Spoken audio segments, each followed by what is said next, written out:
Os homens do fraco não deixam nada por cobrar. Olá a todos, sejam muito bem-vindos a mais um episódio dos Homens do Fraco. Eu disse mais um episódio, mas isto é na verdade um episódio diferente, pelos melhores motivos e pelos piores motivos. Começando pelos piores, e alguns dos ouvintes regulares já deverão estar a pensar: epá, o Zé Carlos está com uma voz estranha, parece que ficou mais novo, ele costuma ter uma voz tão radiofónica, tão quente. O que é que lhe aconteceu? Ora bem, o Zé Carlos não pode estar aqui connosco hoje por motivos pessoais, e aproveito para lhe mandar um grande abraço em nome de toda a equipa e como tal, a moderação estará à minha responsabilidade. E, portanto, não prometo nada que não sejam tentativas. Eu sou o Diogo Hofbauer, faço-me acompanhar, como é óbvio, pelo meu amigo de sempre, o Gonçalo Galvão Gomes, e hoje temos connosco, e estes são os motivos positivos pelo qual este é um episódio especial. Temos o Afonso Vaz Pinto. Nós do podcast Linhas Direitas, nós já cá tínhamos tido o Nuno Lebreiro e o Nuno Gonçalo Poças, pelo que agora fazemos o bingo nos paineleiros deste podcast, com uma curiosidade. Quer eu, quer o Gonçalo, já tivemos o prazer de participar no Linhas Direitas, mas em separado, e sempre para substituir alguém. Eu substituí-te a ti, Afonso, e o Gonçalo foi substituir o Nuno Poças, e agora que tu estás aqui connosco, é o Zé Carlos que está a faltar. Portanto, como já falamos em off, um dia havemos de nos conseguir juntar os 6 para um grande episódio especial, um colossal crossover, Homens do Fraco, Linhas Direitas.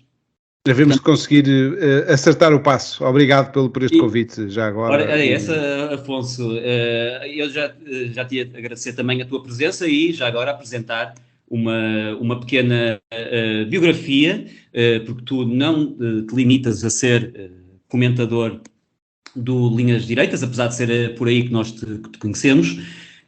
O Afonso é também consultor de comunicação na JLM e Associados, é licenciado em Ciência Política, tem mestrado em Estudos Africanos, foi também jornalista, porque todas as vidas têm altos e baixos, e há baixos também, e passou por uma multinacional italiana, onde trabalhou, a partir do Uganda, na área de logística alimentar da Operação de Paz da ONU, no Congo e no Sudão, e também realizou trabalhos em missões humanitárias em África, nomeadamente em Moçambique, onde liderou o escritório da JLM em Maputo entre 2017 e 2020. Agora sim, muito obrigado, Afonso, pela tua presença. É um prazer enorme ter a tua companhia.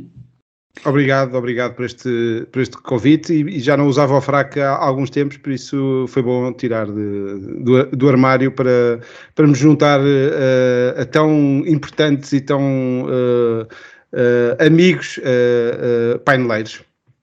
Muito bem, e não ia tão longe quanto ao importantes, mas agora ia aproveitar este momento para agradecer imenso, e cabe-me a mim, enquanto moderador, esse protocolo, agradecer imenso as palavras de carinho e de motivação e de força que temos recebido. Nós apreciamos cada palavra, apreciamos cada comentário, cada like, cada partilha. Foram muitas as partilhas nas últimas semanas.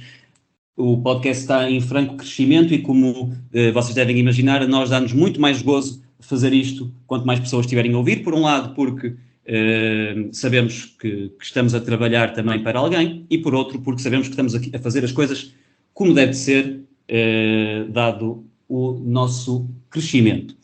Agora sim, vamos a conversas de coisas sérias e chatas, e vamos começar, e como sempre, quem abre as hostilidades é o nosso convidado, e vamos começar pelo tema nacional que o Afonso trouxe para hoje e que se prende com mais um episódio de vandalismo relacionado com o padrão dos descobrimentos, esse monumento erguido ao racismo e ao colonialismo mais xenófobo e mais cruel.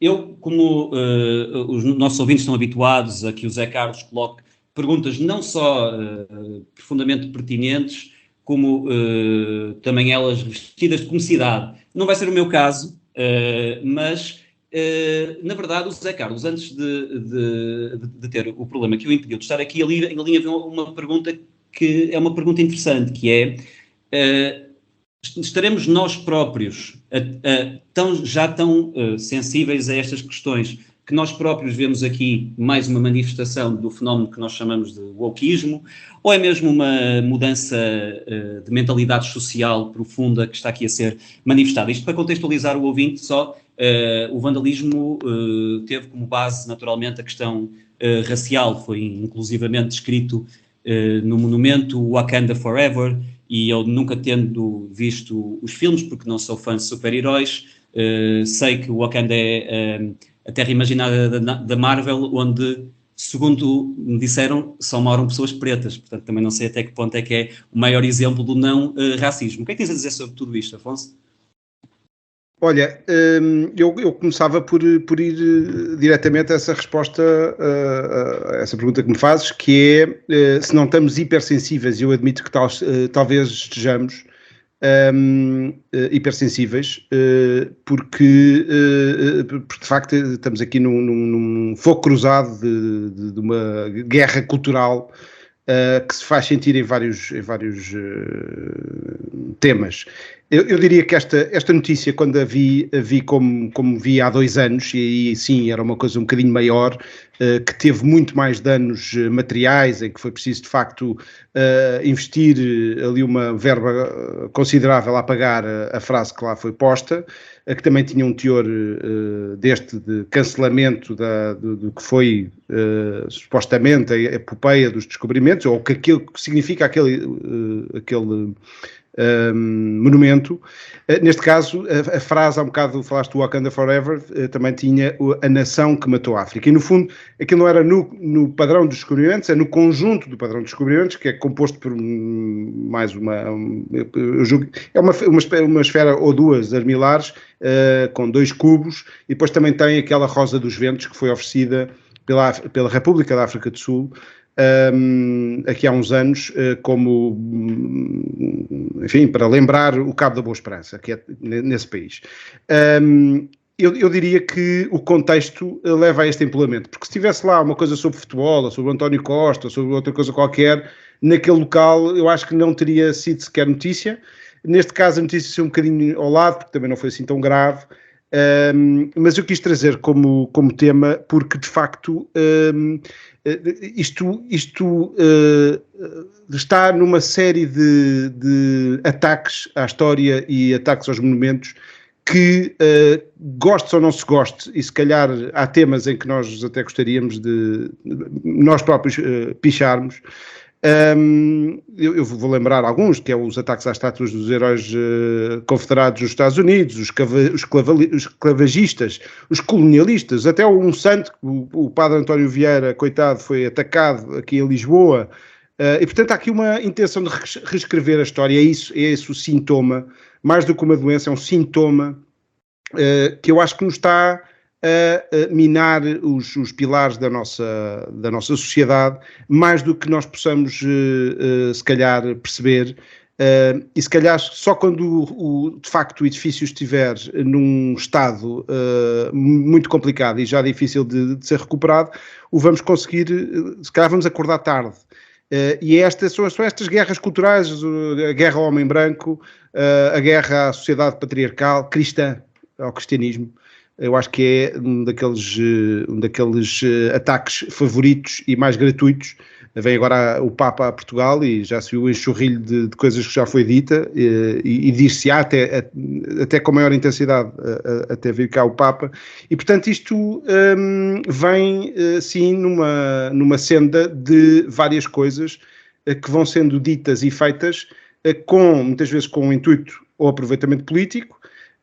E eu queria aqui lembrar, e com isto termino, quem é que são as pessoas. Nós todos sabemos o que é o padrão de descobrimentos e o que é que significou. Entrou num discurso colonialista, sim, numa narrativa, numa propaganda que vem na senda de António Ferro, do Estado Novo, etc. Mas naquele monumento estão pessoas como Henrique o Navegador, Dom Afonso V o Africano, Vasco da Gama, uma série de portugueses, eu não vou aqui dizer quais, mas que nós temos como a ínclita geração. E aqui há uns tempos um amigo meu dizia-me, bem, mas como é que nós saímos disto? Estávamos a lamorear da situação política em Portugal, como é que saímos disto, etc. E eu, mas o que é que tu querias? Querias voltar para trás? Ele dizia, queria. E eu pensei, ele vai-me dizer, é o Estado Novo. E eu, como sou o mais democrata possível, e irrita-me o Estado Novo porque não houve basicamente democracia. Até se o Estado Novo, se de 4 em 4 anos o Sr. Salazar se apresentasse a eleições, eu não tinha problema nenhum. O problema é que não foi eleições de 4 em 4 anos, ou pelo menos eleições livres. Mas ele respondeu-me com isto que foi surpreendente. Eu pensava que era Estado Novo, que ele ia dizer mais uma vez, com aquele cheirinho a mofo, e ele diz-me a ínclita geração, Afonso. E de facto há aqui uma parte de saudade também, mas por que não olharmos para estes, inspirarmos e levarmos com este vento pelas costas, que pelo menos para fazer um bocadinho mais daquilo que nós fazemos, que é uma sombra daquilo que já fomos e daquilo que podemos ser, para o futuro. E acho que devemos ter os olhos sempre postos no futuro. Eu concordo com tudo o que tu disseste e vou explanar até os pontos quando for a minha vez de intervir, mas já agora queria aproveitar para te perguntar, tu trabalhaste e viveste em África durante muito tempo, e é diferente para ti a percepção que tens desta guerra cultural que pode resvalar em guerra racial em alguns nichos, ou seja, qual é a tua percepção de alguém que viveu em África durante tanto tempo, desta guerra cultural, que é certamente diferente de alguém que nunca saiu da Europa, por exemplo? Eu acho que estas coisas também existe, quer dizer, eu vou se calhar um bocadinho atrás para depois chegar a esse ponto da questão do ponto de vista africano. Eu diria que vou lembrar aqui um livro que me marcou, olha, naquele trajeto que tu descreveste e bem há um bocado, no meu mestrado de estudos africanos, o livro da Invenção das Tradições. A Invenção das Tradições do Eric Hobsbawm, que basicamente eu fui lá à procura do capítulo que ele dedica à África, e que começa até com a invenção dos quilts na Escócia. E o que é a invenção dos quilts e das tradições? Neste caso concreto na Escócia, terá havido um lobby dos alfaiates que de repente foi encontrar padrões de facto existentes naqueles quilts que nós sabemos tão bem, e conhecemos tão bem dos filmes e da iconografia, etc., e foi encontrar ali uma tradição que foi reproduzir e empolar, de maneira a que hoje em dia a Escócia de há 300 ou 400 anos para nós seria completamente cheia de quilts, e se calhar se nós fôssemos até essa altura não íamos encontrar quilts. O mesmo aconteceu com a Inglaterra da Rainha Vitória, que inventa, entre aspas, obviamente, ou reinventa a nação inglesa, tal como há uma síntese que é feita primeiro pelos republicanos quando está a combater a monarquia, eles sim é que vinham com os símbolos nacionais, e depois o Estado Novo vem recuperar e cria uma narrativa que, bem ou mal, pega e faz um discurso. As tradições, há três fontes, se quiserem, das tradições, e isto é o Hobsbawm que diz. Uma, a invenção total, portanto eu pego numa coisa qualquer e olho e junto umas coisas, por exemplo, a primeira bandeira nacional, que foi na altura do Estado Novo, em princípio não terá sido aquela igual à da Islândia, não terá sido, nós não tínhamos uma bandeira, tínhamos para aí um brasão qualquer, mas não era aquela bandeira. Há depois as reinvenções, ou seja, de uma pequena invenção, já disse, a do kilt. No caso em Portugal foram os ranchos folclóricos. O Galo Barcelos é outra inventada. E depois há aquelas verdadeiras, que são geralmente o Senhor dos Passos, etc., a procissão, porque são mais recentes. Geralmente são, de facto, mais recentes. No caso africano, é engraçado que a nacionalidade africana e mesmo a nossa noção de tribo é uma coisa muito criada por nós, ou seja, nós quando chegávamos a um povo íamos à procura do rei, quem é o teu rei? E eles diziam, bem, se calhar não tenho um rei, mas olha, eu sou. Nós temos, mas depois também temos nações complexas e sofisticadas e já com instituições, mas temos de tudo. E o que nós, por exemplo, Macuas, que é uma das tribos mais numerosas em Moçambique, quer apenas dizer os povos do interior. Quer dizer, não havia uma designação e de repente foi preciso classificar aquelas pessoas todas e fez-se essa... e pronto, e aqui chego à África, que é... O que é que existe hoje de resposta a este tipo de discurso? A Rainha Ginga, não sei se já ouviram falar, em Angola, o Gungunhana, se calhar é mais conhecido, que era um rei que combateu os portugueses, e portanto há também uma tentativa nesta luta de existência de criar um discurso e que muito facilmente poderá resvalar para uma coisa mais racista. Eu diria que não existe esse racismo, eu não senti nunca em todos os países africanos onde eu estive. Talvez o país mais racista onde eu estive, de facto, foi a África do Sul, e aí é muito evidente, e por uma história muito recente do apartheid, e portanto diria que são tudo razões. Eu acho que isto está, por isso é que eu falava há um bocado que é uma doença particular do Ocidente.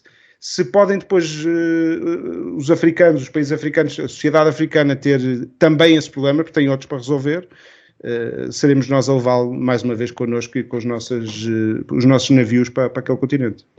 Mas sabes que é curioso teres dito que o país mais racista em que tu estiveste foi a África do Sul, naturalmente contra brancos, sendo o país, provavelmente, da África que tem uma maior percentagem de população branca, não é? Exato, e vice-versa, ou seja, aquilo é, e muitas vezes não é entre os brancos e os negros, mas sim entre os brancos e os zulus e de todas as tribos e nações que existem, particularmente os zulus, e não tanto, há relatos de moçambicanos que chegam ao outro lado da fronteira e não são hostilizados, e não... Se bem que agora estou-me a lembrar, estou a dizer isto, e há de facto neste momento um problema de imigração, que são os moçambicanos que vão à procura de trabalho, mas isso é outro fenómeno. Mas não, eu acho que tem mais a ver com a história recente do que propriamente desta história cultural, que eu acho que é uma novidade bastante woke, que nós mais à frente eventualmente iremos falar. Sim, sem dúvida, e aproveito para chamar o Gonçalo à conversa. Gonçalo, achas que este tipo de manifestações terem nos descobrimentos, o padrão dos descobrimentos simboliza isso mesmo, dos descobrimentos e do colonialismo, tem a ver com a romantização que o Estado Novo fez do evento, como disse o Afonso, ou tem meramente a ver com a questão racial que a Joacine trouxe para o mainstream em Portugal, e que ganhou, e que criou raízes e criou frutos? Deixa-me responder-te de forma curta e depois respondo com mais profundidade. Não, eu não acho que existe essa romantização, porque eu ouço muitas vezes a crítica de que o nosso sistema de ensino não explica ou não contextualiza o colonialismo como realmente aconteceu. A experiência que eu tive é precisamente o oposto. A experiência dos descobrimentos foi explicada pelos meus professores, pelos vários que tive, como não é romantizada de todo. Foi explicado que os portugueses chegaram lá, em muitos casos tomaram o povo, tomaram riqueza, em outros casos não tanto, mas essa ideia romantizada do que foi o descobrimento português, eu acho que existe mais na cabeça das pessoas que querem arranjar essas razões para vandalizar os monumentos do que propriamente corresponde à realidade. Eu já lá vou agora à parte mais complexa. Eu quero, como eu sou uma pessoa muito pouco educada, primeiro falo e depois cumprimento. Olá a todos, e não podia deixar de mandar aqui um grande abraço ao Zé Carlos Barbosa, cuja presença é essencial e a falta de mais sentido, embora, Diogo, estás a fazer um grande trabalho. Obrigado ao Afonso por te juntares a nós. É um enorme gosto ter-te por cá. Não menos importante, um cumprimento a quem nos está a ouvir, e reforço a mensagem do Diogo para pedir que, se ainda não nos seguem, que o façam.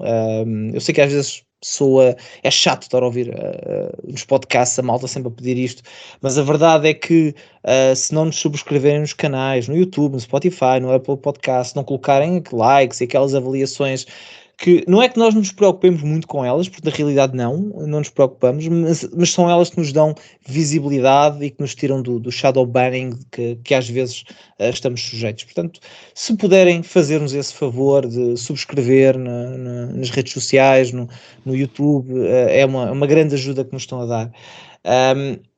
Em relação ao padrão de descobrimentos, e não só, porque eu acho que isto é um caso...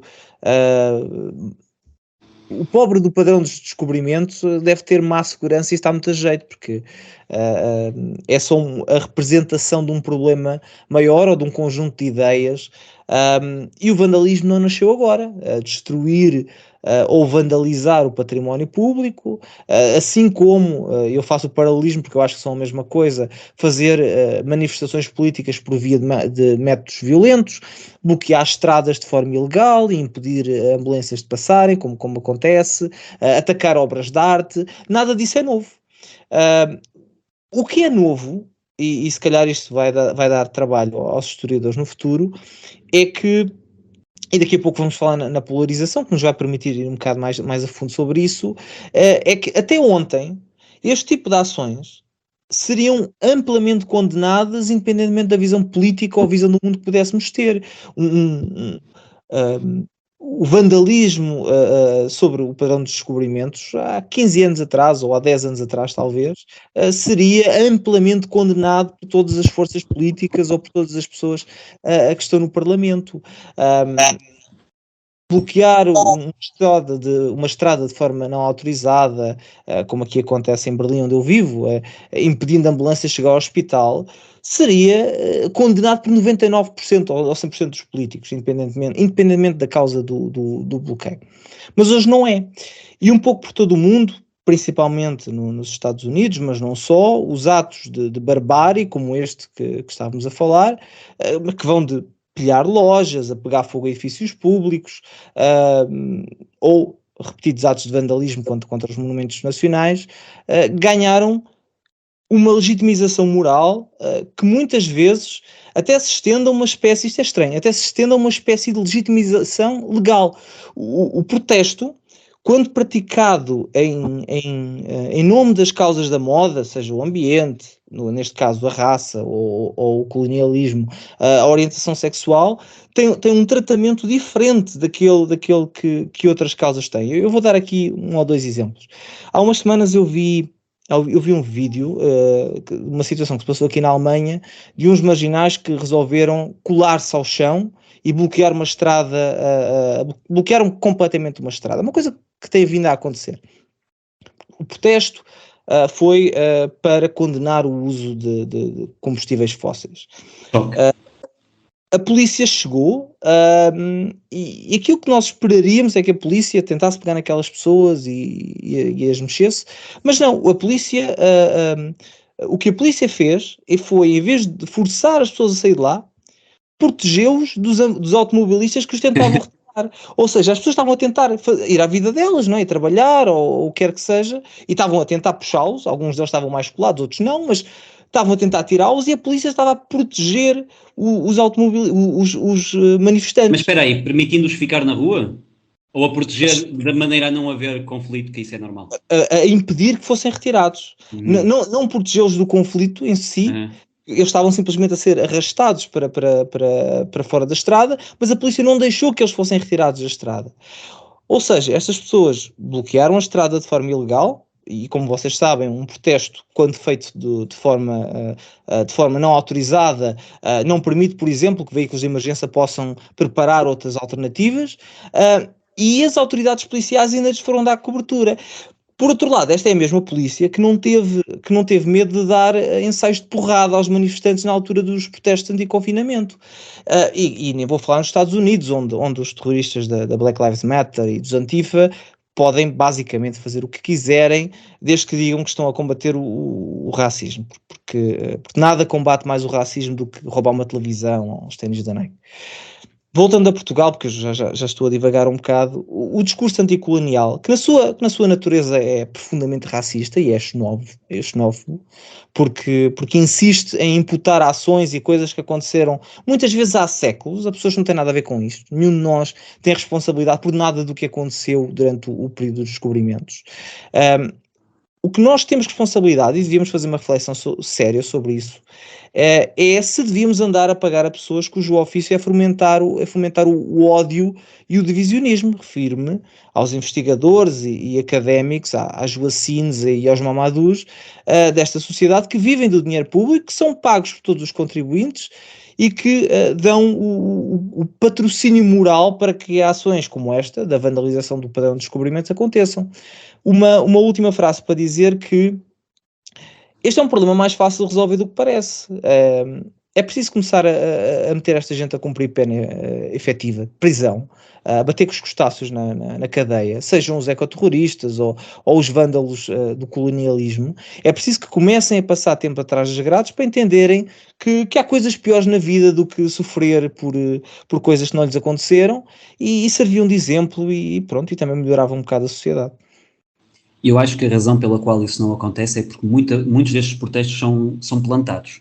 E o facto da polícia alemã não ter tirado uma fotografia ou feito uma sessão fotográfica com os manifestantes já foi uma grande sorte.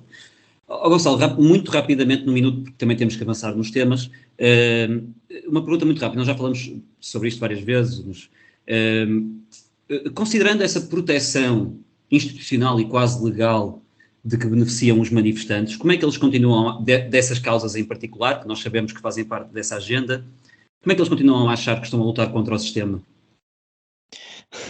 Essa é uma pergunta interessantíssima que nós já debatemos aqui várias vezes, que é: como é que tu acreditas que és antissistema quando todo o sistema te está a proteger? Eu acho que são os idiotas úteis. São os idiotas úteis que acreditam que são independentes.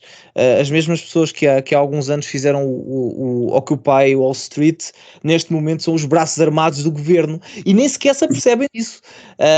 Agora, como é que isso aconteceu? Acho que a máquina de propaganda funciona bem. As redes sociais facilitaram a estupidificação da sociedade e neste momento, e também a razão pela qual os partidos, os políticos e as forças de poder gostam de ter estas pessoas, é porque eles são neste momento a sua milícia privada, não é? Agora, como é que eles não se apercebem da contradição de eu sou contra o sistema, mas todo o sistema está ao meu lado? Isso ultrapassa a minha capacidade. Talvez a palavra Wagner seja uma boa, bem aplicada a estes grupos. Posso só dizer uma coisa, que o Gonçalo estava a dizer, de facto nas escolas concordo totalmente. Eu acho que quando se passa para a academia, para as universidades, a coisa muda totalmente de figura. E de facto existe uma direção e uma mão cada vez mais visível que aponta para os descobrimentos como uma coisa nefasta. E eu acredito, quer dizer, a partir do momento em que saímos de Guimarães e começámos a trolha com os mouros, quer dizer, não há de ser uma coisa simpática rachar a cabeça de um adversário com uma espada e por aí continuamos, etc. Isso faz parte da história, é tão antigo como o homem, e foi assim que chegámos a alguns sítios assim, outros não, outros fomos convidados a entrar com alianças militares, etc. Mas depois também há o lado comercial, depois vai-se explicar a situação como não, nós fomos à procura de negócios e esquece sempre uma componente que é da evangelização. Nós íamos levar uma coisa preciosa para os homens daquele tempo, continua a ser para mim, que sou católico, mas uma coisa preciosa que era uma notícia de uma coisa diferente que tinha acontecido. E eu queria lembrar que, lendo aqueles homens que faziam aquelas viagens de costa contra costa, os Ivans, aqueles exploradores portugueses, os Serpas Pintos, etc., nós começamos a dar conta que os reinos que existiam os tais reinos que existiam naqueles sítios, eram reinos bastante atrozes. Quer dizer, liquidavam aldeias inteiras porque não choveu naquela altura e, portanto, calma com o julgamento de que há o tal homem branco patriarcal que foi dominar, e de facto, em parte houve esse domínio, porque foi uma conquista política, que depois se resolveu com as guerras e pronto, e à espada entramos, à espada saímos, quer dizer, mas saímos, apesar de tudo, deixando, edificando, e isto depois, quer dizer, podíamos ir agora pelas devoluções dos museus, podíamos ir uma série de outras coisas, de outras consequências, mas se calhar não há tempo agora para... Até na questão da escravatura, Exato. A maior parte, muitos dos escravos já não eram lá, não é? A maior resistência ao fim da escravatura foi precisamente africana. Exatamente. Eu vou só encerrar o tema fazendo aqui um ponto, e eu tive a oportunidade nos últimos 2 anos também de dar apoio de história, particularmente até ao 9º ano, e aquilo não só não é apresentado, não só não é romantizado e glorificado, como as emendas para de que, atenção que isto envolveu coisas horríveis, são cada vez mais frequentes. Também não vejo esse faciosismo no ensino que nos tentam transmitir favorável aos descobrimentos. Pode haver aqui, se calhar, um certo eurocentrismo, na medida em que nós falamos em descobrir coisas onde já lá estavam humanos, mas, enfim, isso é toda uma outra discussão. Isto para dizer também que, na verdade, descobrimentos são diferentes de colonialismo, porque o colonialismo foi todo um processo político que envolveu coisas, obviamente, que aos olhos de alguém que está a ler história em 2023 são atrozes. Mas isto também tem a questão de a nuance está morta, não é? Já não existem nuances históricas, no sentido em que já não dá para contextualizar historicamente as coisas. Esta cultura de cancelamento com retroativos tem isso de consequência, porque não se contextualizam as situações. E, na verdade, os descobrimentos que não têm nada a ver com o colonialismo, o que glorifica, e nós vemos isso na poesia, nós vemos isso nos Lusíadas, nós vemos isso na Mensagem, isto por falar das 2 maiores obras que glorificam os descobrimentos, nós conseguimos ver que aquilo que é glorificado não tem nada a ver com a dominância de um homem sobre o outro, tem a ver com a coragem, com a superação, é um princípio muito humanista, e os Lusíadas surgiram no contexto do século das luzes, da crença na capacidade humana de superação, e esta noção de que a glória e as coisas que vale a pena viver só são possíveis através do sofrimento, não é? É preciso ir para além da dor para passar o bojador. Portanto, esta glorificação à superação humana é que está aqui em causa, não é a glorificação à dominação europeia ou à dominação portuguesa. Aquilo que é romantizado é a coragem, a absoluta, para nós inimaginável capacidade de superação que envolve meter-se num barco em busca do desconhecido. Portanto, essa capacidade de superação, essa ambição é que está aqui a ser simbolizada e não todo o processo político que foi o colonialismo, e acho que essa parte frequentemente escapa, e eu acho muito bem que no imaginário do pensamento português, que somos um dos países mais antigos do mundo, estejam autênticos heróis que, graças a essa capacidade de superação, deram novas oportunidades e novos mundos a um número inimaginável de pessoas. Porque nós falamos, sim, já lá estavam pessoas, mas não foram os índios brasileiros que se meteram num barco e vieram cá parar. E, portanto, essa capacidade, essa ambição, essa capacidade de superação, esse sofrimento antes da glória, merece ser glorificado e merece ser um alicerce da nossa mentalidade coletiva. Alguém mais quer acrescentar alguma coisa a este tema? Senão passo já para o próximo. Queria só dizer mais uma coisa, que é do tal, e houve com certeza um excesso de romantização, vou-vos dar o exemplo do lusotropicalismo do Gilberto Freire, que depois é muito atacado na academia, que eu sempre olhei, e o que é? É a crença de que de facto houve aqui uma colonização diferente do português, e que o português foi especial porque é a história da eu sabia que não ia conseguir dizer esta palavra, mas a junção das várias raças. Deus criou o negro e o branco, e o português criou o mulato. O que é uma romantização, mas eu acho que pode ser vista e pode ser atacada essa romantização, e o Gilberto Freire é um teórico reputadíssimo e foi muito atacado, um académico brasileiro, mas eu diria que eu olhava com isto como a parte inspiradora. De facto, houve uma mistura, É um facto, basta olhar para o Brasil, basta olhar para Cabo Verde, etc., e ver isso como, não como para explicar o passado, mas se calhar para um futuro que nós possamos projetar, de que não haja de facto esta comparação constante de marcarem se a pessoa é negra, se é branca, o que é que as pessoas sabem sobre isso? E o que é que podem dizer sobre os antepassados que com certeza todos nós temos algum antepassado negro e portanto acho que há, quer dizer, tem muito mais a ver com o moralismo e a politização do que outra coisa qualquer. Deixa-me só pensar, Diogo, que uma das coisas que me deixa particularmente irritado com esse discurso é que nunca aponta para qualquer solução.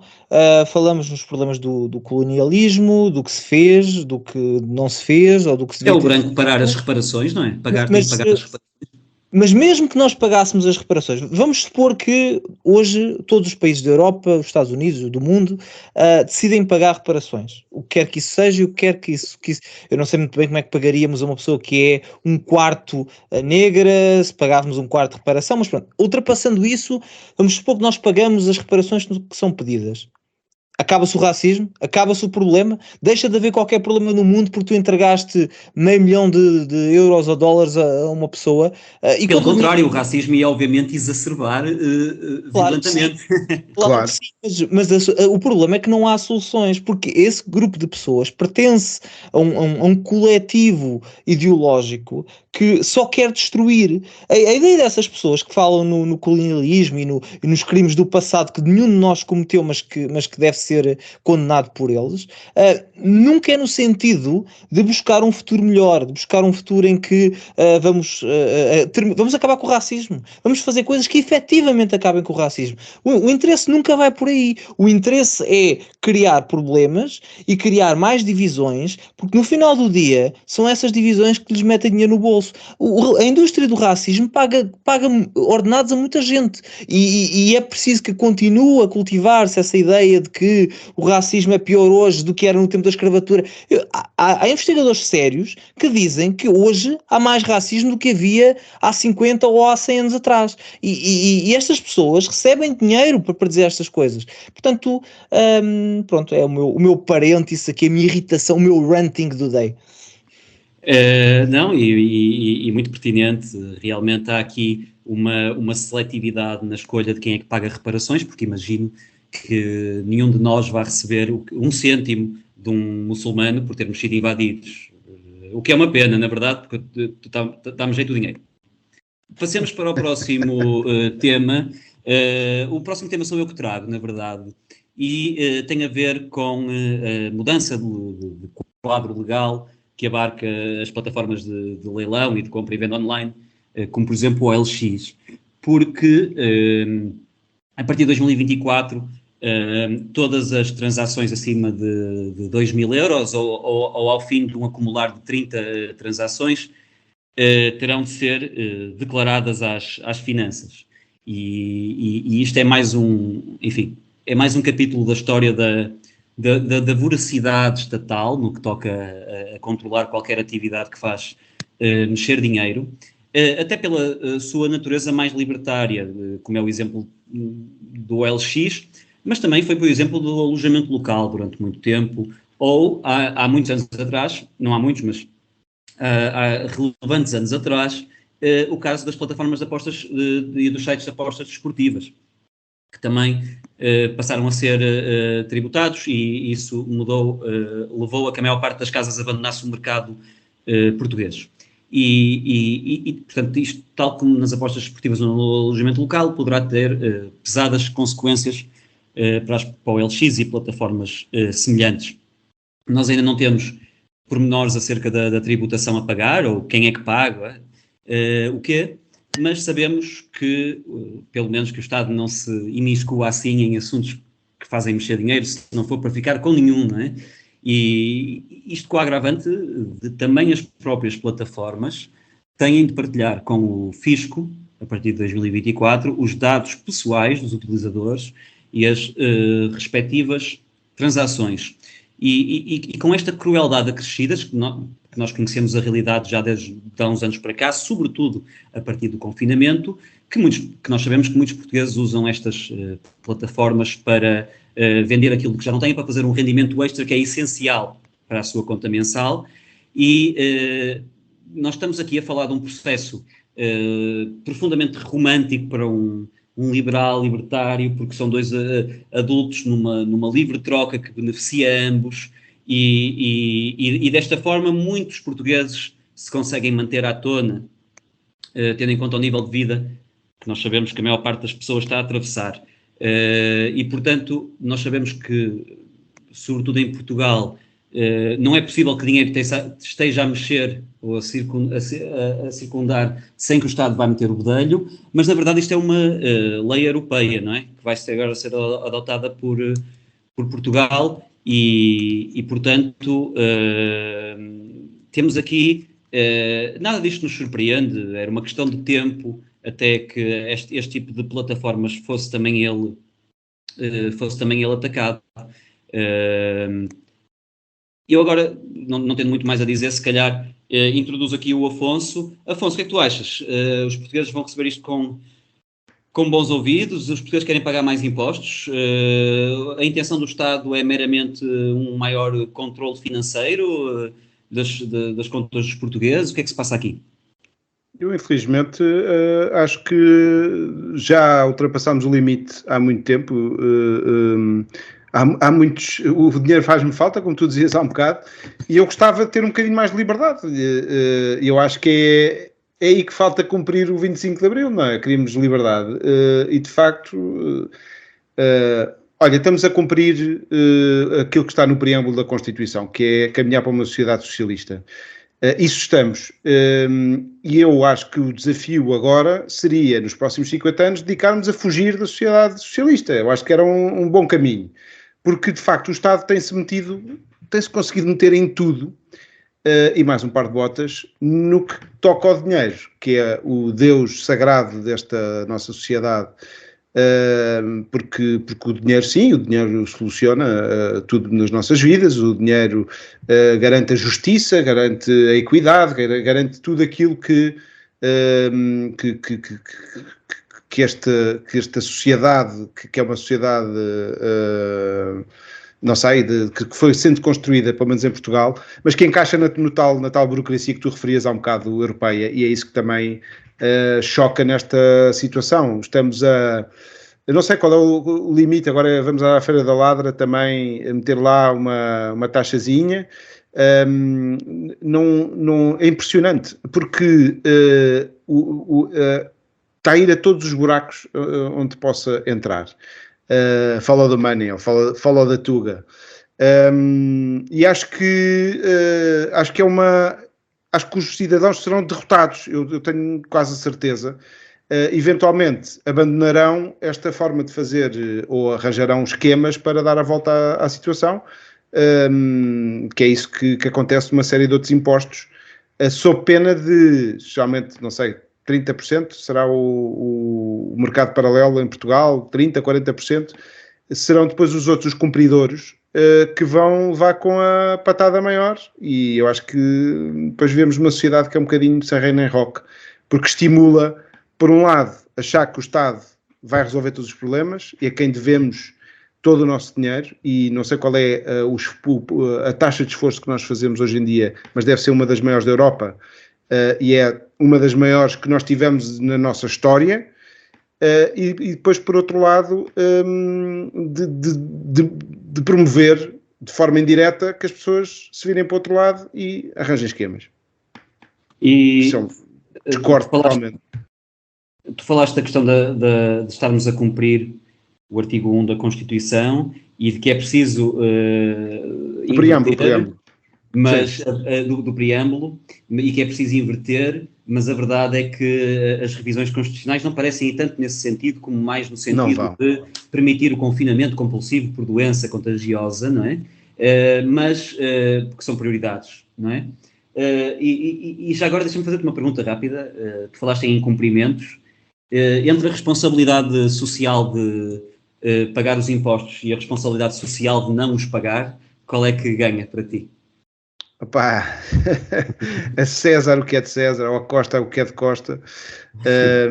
Estou com o Jesus Cristo na resposta a essa pergunta. Eu pago os meus impostos, acho que as pessoas devem pagar os seus impostos e devem também lutar para que os impostos sejam mais baixos.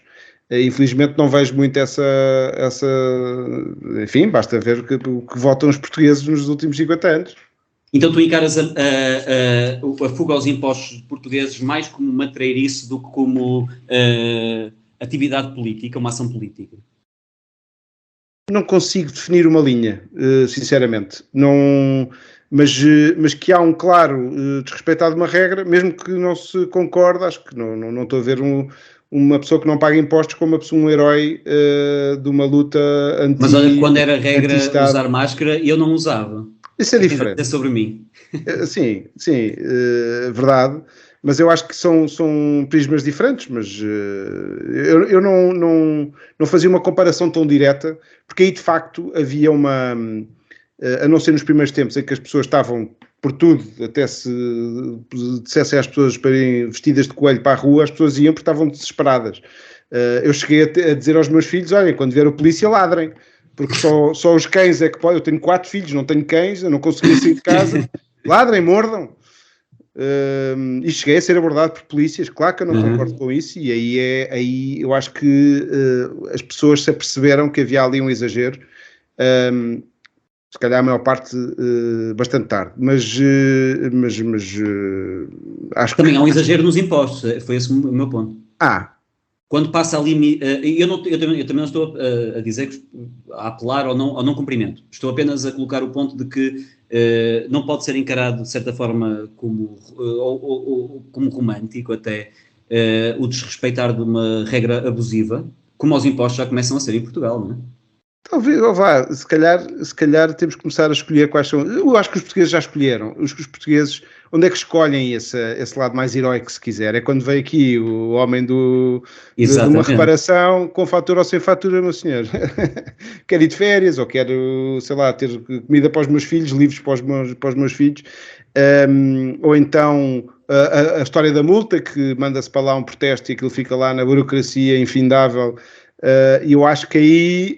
Lá está, não consigo estabelecer uma linha, mas será em parte esse lado daquele manguito do Bordal Pinheiro, desse grande arquétipo do herói português, do novo herói, e a outra parte de incumprimento, e que eu rejeito, porque eu pago os meus impostos, pago, quer dizer, talvez a maioria dos meus impostos, talvez deixei ali uma parte para a resistência. Muito bem, é o suficiente. O que interessa é a mensagem. Gonçalo, usas o LX, costumas fazer lá transações, vais ter que começar a declarar as finanças. Como é que é aí na Alemanha? Pensei que me fosses perguntar se eu pagava os meus impostos. Também, já agora aproveita para... E eu desconfio que tu és o tipo de gajo que se calhar também um ou outro dá a volta. Eu digo sem orgulho e sem vergonha que só pago os que sou obrigado. Infelizmente sou obrigado a pagá-los quase todos, ou todos. Se pudesse fugir, mas não digo isto sem... não tenho qualquer hesitação em dizê-lo. Os impostos que se paga ultrapassaram o limite do aceitável e aqui na Alemanha não é melhor que em Portugal. Vocês já disseram muito sobre o tópico. A carga fiscal em Portugal impressiona-me sempre. Impressiona-me porque eu vivo aqui na Alemanha, já referi, não só o IVA é mais elevado em Portugal do que aqui, o que resulta em que muitos produtos são mais baratos de comprar no mercado do que vocês compram aí, mas também se o meu salário estivesse, ou seja, se a minha empresa, em vez de me pagar na Alemanha, pagasse em Portugal, eu pagava mais impostos, o que é uma coisa que é um bocado surreal, não é? Pensar que com os serviços públicos que vocês têm, que são inferiores aos meus, aos que eu tenho acesso, vocês pagam mais impostos do que eu pago. E isso é se dúvidas existissem que há de facto um abuso, isso serviria como prova.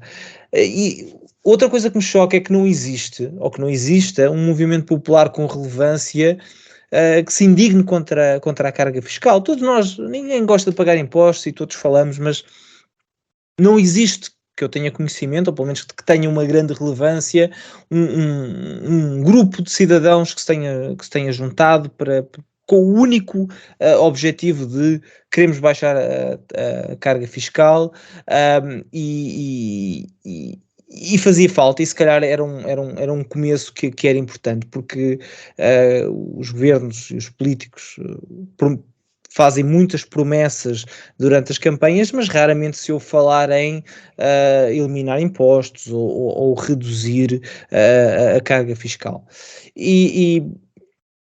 E nesse sentido, e tendo em conta esse contexto, não me surpreende que apareçam novas formas de tributar ou cobrar mais impostos. O mais surpreendente é, de facto, a mansidão com que aceitamos que nos metam a mão ao bolso, sem que haja sequer uma contrapartida em termos de redução de despesa. Porque, a bem da verdade, se alguém faz vida a vender coisas no LX, na minha opinião, deve estar sujeito às mesmas regulações que outros comerciantes. Uma coisa é vender produtos que temos cá para casa e não nos faz falta. Há pessoas que fazem negócio nessas plataformas e devem estar sujeitas às mesmas obrigações que os outros comerciantes. O que me preocupa é que essa caça aos impostos só ocorre porque o Estado gasta demais e, como o país não cresce, só lhe resta duas opções: ou corta na despesa, ou aumenta a receita fiscal aumentando e criando novos impostos, o que é o caso. E também tem um problema, que isto não vai ter fim. Hoje é o OLX, amanhã volta-se a aumentar um imposto qualquer, e depois é o IVA que aumenta mais 0,5%, e nós estamos a sustentar é como estar a sustentar uma pessoa com problemas de vício do jogo. Não há fim para aquilo, não é? Não vai haver uma solução, e dar-lhe mais dinheiro não resolve o problema. E nesse sentido acho que choca-me um bocado, e repetindo-me outra vez, choca-me que as pessoas não se chateiem com isto, que estejamos sistematicamente a pagar mais impostos e mais taxas e mais regulamentações, e parece que não há uma força orgânica da sociedade a vir e dizer, pá, não, já chega, queremos uma coisa diferente.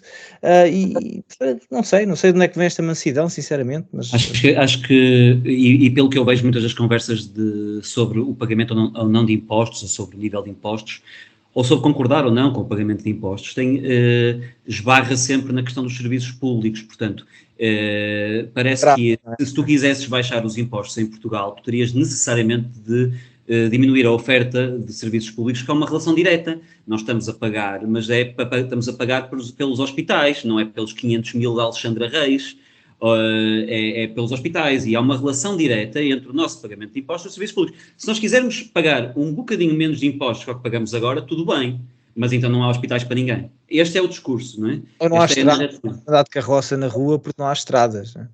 Exato, é preciso portanto, queres menos impostos? Está bem, vamos-te tirar isto. Eu acho que claro, o Estado gasta mais e gasta pior. Porque o excesso de dinheiro gasto, aliás, vê-se na saúde. A minha mulher é médica e é impressionante aquilo que se perde com horas extra para garantir que as urgências não deixam de funcionar. O que se paga à hora a um médico que vai a Vila Franca ou estes hospitais aqui da zona de Lisboa e certamente no Porto, das grandes cidades, um bocadinho mais para fora, e a quantidade de dinheiro que se atira esse dinheiro, um terço desse dinheiro, se fosse pago condignamente a pessoas bem pagas para viver, que lhes compensasse estar numa terra um bocadinho mais distante do centro, seriam muito mais bem gastos. E, portanto, há aqui um ponto de ideológico, o Estado, de sugar tudo e depois uma incompetência total na aplicação desse dinheiro. Bem, discutida a carga fiscal portuguesa, vamos fazer aqui um pequeno intervalo e já voltamos para os temas internacionais. Fica com um spot publicitário. Se acham que têm tempo para mijar, nem isso. É ficar aqui porque não vale a pena. Mijam no fim. Até já. E agora, uma breve pausa para agradecer ao nosso patrocinador deste episódio, o NordVPN. Sabias que, ao usar o NordVPN, podes manter a tua navegação segura e ainda ajudar os homens do fraco? É verdade. O NordVPN permite mudar a tua localização de IP para mais de 60 países espalhados pelo mundo, enquanto protege a tua localização e mantém a mesma velocidade de internet. Para além da segurança, podes usar outras localizações para visitar sites bloqueados na Europa, como o Russia Today, ou para visitar outros catálogos da Netflix. E o melhor de tudo, ao escolher o NordVPN também estás a ajudar o nosso podcast. Então não percas tempo, protege a tua privacidade online e ajuda os Homens do Fraco ao mesmo tempo. Visita www.homensdofraco.com e clica no link no topo da página. Ora bem, bem-vindos à segunda parte dos Homens do Fraco. Se cumpriram as minhas instruções e não foram mijar durante o intervalo, foram burros, eu fui mijar e vocês podiam ter posto na pausa, porque isto não é televisão e já não estamos nos anos 90, mas vocês é que sabem. Agora aguentem mais um bocadinho, porque a segunda parte vai ser fantástica.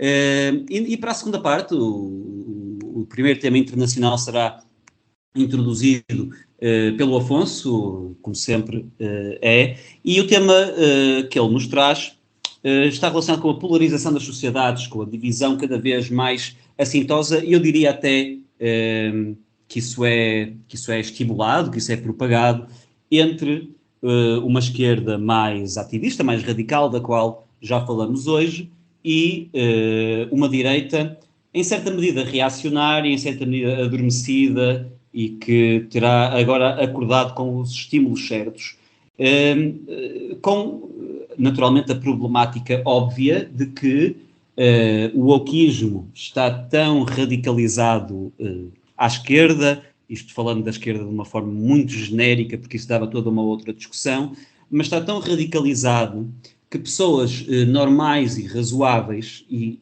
em grande medida, apolíticas, estão e são, por terem determinadas posições que há 10 minutos atrás eram perfeitamente razoáveis e naturais, estão a ser associados a movimentos de dissensão e, sobretudo, associados a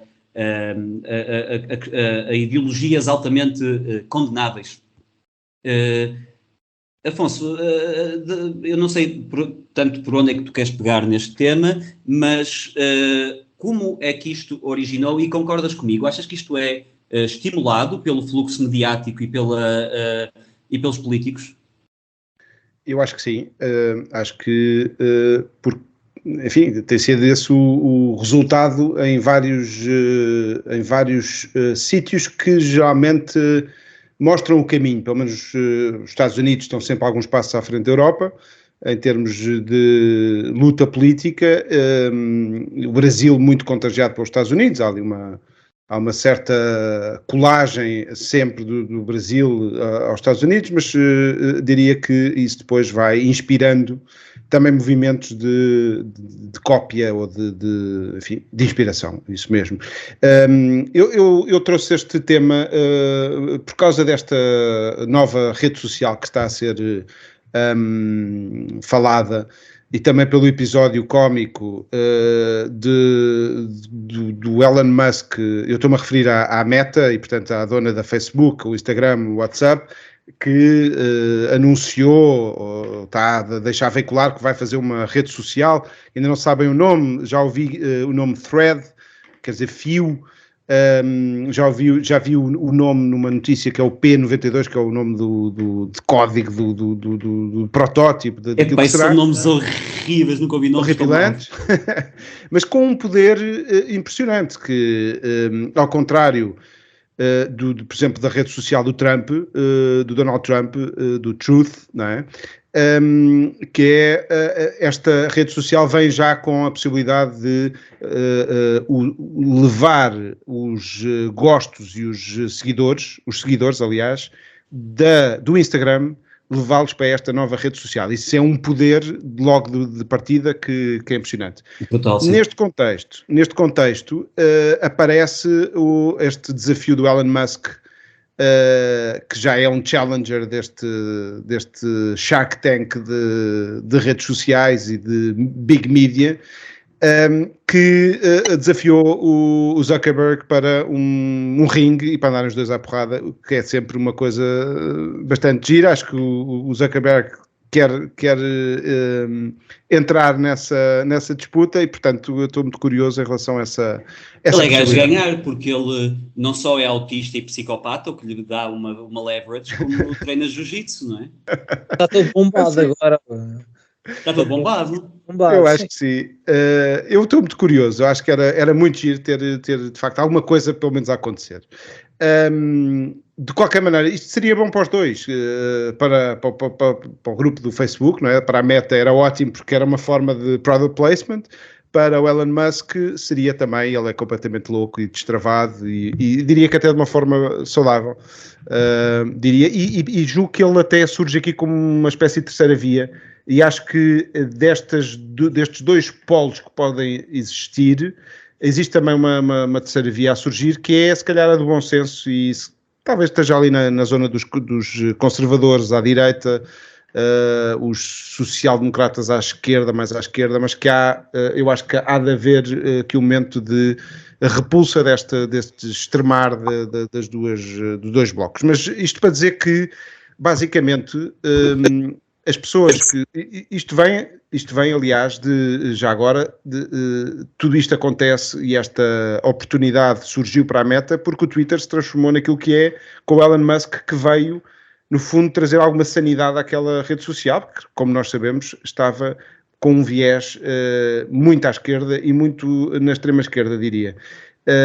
E o Elon Musk veio com aquela loucura dele, pôs possivelmente em perigo a própria existência do Twitter, acho que ainda não acabou, portanto está aí para contar a história, há de passar aqui por um momento mais complicado, mas há de continuar. Agora, não deixa de ser, por isso é que eu trouxe para este exemplo para falar deste Blue Pill e Red Pill, que é uma coisa que eu falo muito no Linhas Direitas e não sou o único, não é original meu, não é, mas que é esta bipolarização numa altura em que a sociedade toda fala a mesma língua, que é o inglês, de estarmos a entrar num momento de Torre de Babel em que já ninguém se percebe, já ninguém aceita como um dado que um homem é um homem e uma mulher é uma mulher, que entramos aqui num desvario, e eu aí concordo contigo, Diogo, que a esquerda, quem saiu há muito tempo quem entrou nesta deriva de uma invenção total de conceitos e de sair completamente para fora de pé, foi a extrema-esquerda e o woke, e este movimento que depois tem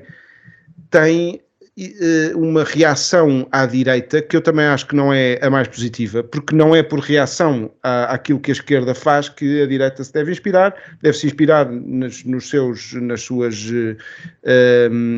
pilares, nos seus valores, e não ir atrás desta guerra cultural, fazendo aqui dois blocos muito definidos da tal história que é, acusam depois as pessoas que estão no meio a levar com as canas desta guerra, de serem as pessoas que estão em cima do muro.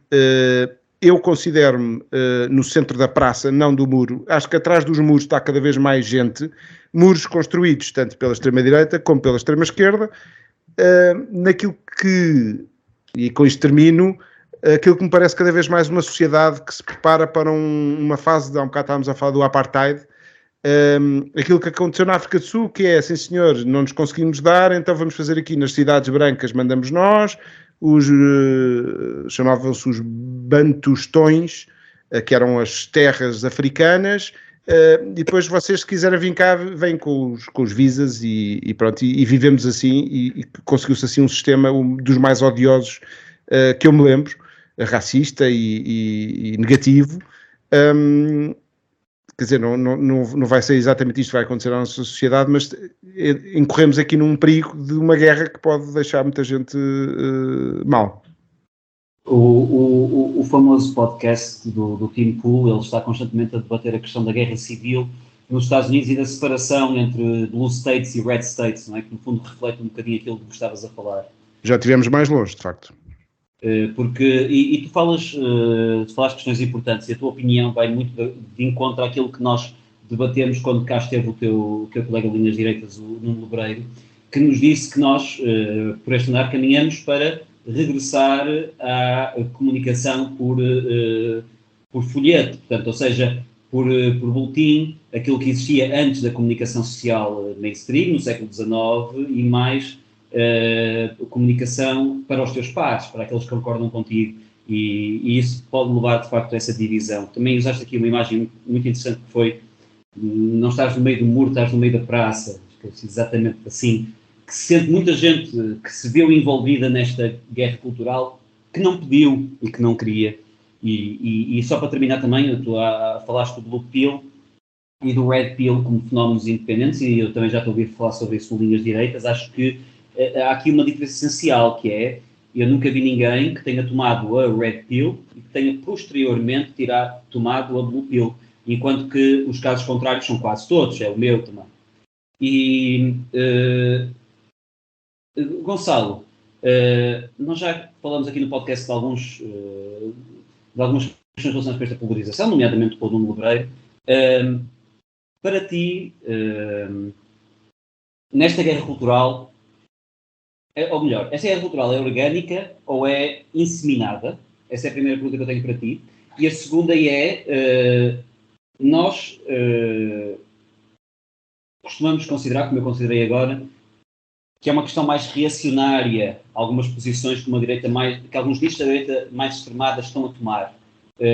Aliás, basta ver que nós estamos a ver esta associação entre nazismo e fascismo com o crescimento de certos movimentos de descontentamento desde o seu início. Foi desde os deplorables do Trump até os eleitores do Ventura, até todo o tipo de descontentamento manifestado está a ser associado ao fascismo. Tu achas que isto é de propósito para silenciar ou para agravar esta guerra cultural? São duas excelentes questões. Eu não sei se a chamada guerra cultural é plantada, mas que dá muito jeito, dá, porque, e se vocês repararem, alguns destes eventos, destes episódios da guerra cultural acontecem precisamente quando é conveniente abafar qualquer história menos conveniente, ou quando é preciso causar mais ruído. Portanto, há teses que dizem que sim, que nos mandaram a guerra cultural para o meio para ficarmos fora dos problemas e das grandes questões do mundo, enquanto andamos aqui a fazer de conta que somos todos diferentes e andar aqui todos à batatada. Somos atrasados mentais, que estamos a discutir se uma mulher é uma mulher, não é? Sim, e eu falava há pouco do movimento Occupy Wall Street, a facilidade com que se converteu este grupo de pessoas, que era contra os bancos, que era contra o governo, que era contra a farma, e neste momento são as pessoas que vão para a rua fazer contra-manifestações a favor da Pfizer, a dizer, não, vocês têm que ser vacinados e têm que usar... Eram os que me mandavam pôr a máscara, são os mesmos. São as mesmas pessoas e passaram-se poucos anos, estamos a falar de uma década. Portanto, isso é muito conveniente. Em relação à polarização, eu julgo que foi no episódio com o Miguel Alçada Batista que partilhei aqui a minha tese, que até mais ver estou só. Eu não acredito que exista polarização, porque polarização pressupõe que existem dois polos e de certa forma há a mensagem implícita que esses dois polos estão a afastar-se do centro de igual forma e com isso ficam cada vez mais distantes. Quando na verdade este extremar não é mais do que um efeito visual. As partes estão sim mais afastadas, mas porque um dos lados correu para o lado extremo do tabuleiro. Uma das questões que mais causa fragmentação, e vocês já aqui mencionaram, é a definição de género. Dizer que um homem não é uma mulher, que nunca será uma mulher, e que não há operação plástica ou lei ou regulamentação que torne uma mulher, passou a ser considerado extremismo de direita, quando até ontem era apenas o assinalar de um facto banal que ninguém da direita à esquerda ousaria refutar, não é? Há 5 anos, se esta questão aparecesse, o que é What is a Woman? Quer dizer, não íamos perder 5 minutos a debater isto. Outro bom exemplo é ser contra a exposição de crianças a conteúdo sexual ou erótico era considerado o mais elementar bom senso, isto nem sequer era político. Se há 10 anos um professor da escola primária andasse a perguntar às crianças se se identificam como rapazes ou raparigas, o mais certo era receber uma visita da polícia em casa. Portanto, a direita, para o bem e para o mal, e se calhar e gostava até de ouvir o Afonso a falar sobre isso, e tu também, Diogo, para o bem e para o mal, concordemos ou não com as causas da direita, não vejo nenhuma causa que esteja diferente do que estava. São contra o aborto, sempre foram, têm posição conservadora nos costumes, sempre tiveram. defendeu mesmo, portanto não vejo assim uma grande mutação. Se calhar hoje estão mais audíveis, mas estão mais audíveis porque tiveram que criar mecanismos de defesa e também perceberam que ficar em silêncio contribuiu para agravar o problema. Eu entendo o que o Afonso diz, que não se pode descer ao nível de uma certa esquerda, não vale a pena lutar com eles na lama, porque eles vão ganhar sempre, não é? Os porcos ganham sempre na lama. Mas é preciso. Mas esta atitude passiva que a direita teve e que os conservadores tiveram não ajudou em nada. Se hoje em dia a esquerda domina a academia, domina as instituições, domina o meio cultural, isso foi porque a direita se encostou ao canto e numa atitude um bocado snob até, deixou que entregou a chave de todas essas instituições. E nos Estados Unidos, só para ilustrar o que eu estava a dizer, nos Estados Unidos há um exemplo perfeito.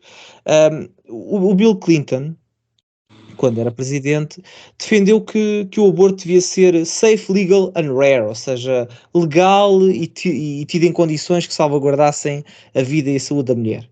Mas devia ser um efeito raro. Portanto, foi isso que na altura foi defendido, que é a posição que a maioria das pessoas tem. A maioria das pessoas há aquela tendência para dizer é pro-choice ou pro-life. A maioria das pessoas tem esta posição. Epá, eu até acho que devia haver liberdade até um determinado momento.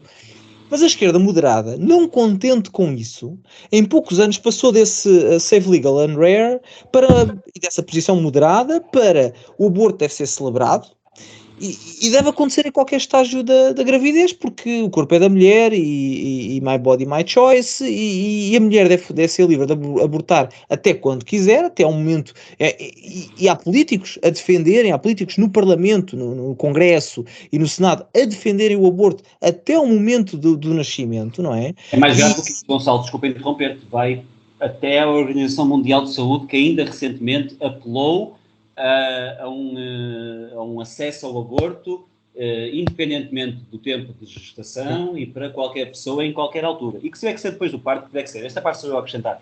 O meu ponto é, não há... vai para além da política. Vai para conselhos médicos nesse sentido, não é? Sim, e isto não é um objetivo no futuro. Há estados norte-americanos em que ao 6º mês, sem que haja um motivo para além de eu quero, é possível abortar ao 6º mês. Claro que isto... Mas é um bebê viável, não é? É um bebê, há bebés que nascem com esse tempo.